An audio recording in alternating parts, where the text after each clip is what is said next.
Surgir a pressão e a temperatura em que 1,01 mol de H2S, CO2 e argônio estão em estados correspondentes ao de 1 mol de N2A1 ATM 25 graus Celsius.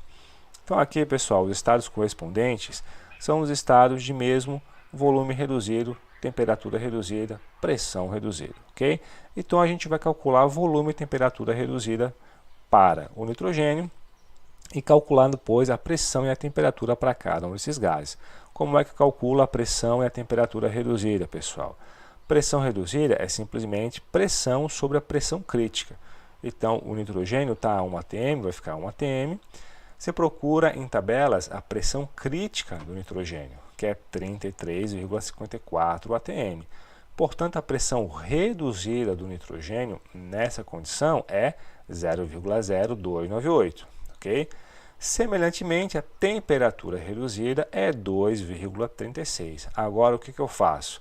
Eu vou pegar para o H2, usar essa pressão e temperatura reduzida junto com os valores críticos para achar a pressão e temperatura correspondente. Okay? Ou seja, para o H2S, nós vamos ter que a pressão correspondente é 2,63 atm, e a temperatura 881 Kelvin. Como é que eu cheguei nisso? Usei a pressão reduzida que eu acabei de calcular, vezes a pressão crítica que eu achei numa tabela. Semelhantemente, usei a temperatura reduzida que acabamos de calcular, vezes a temperatura crítica que é dada numa tabela.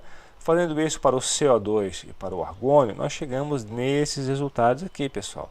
Bastante simples, ok? Então, para o CO2, pressão correspondente 2,17 atm, temperatura 718 Kelvin.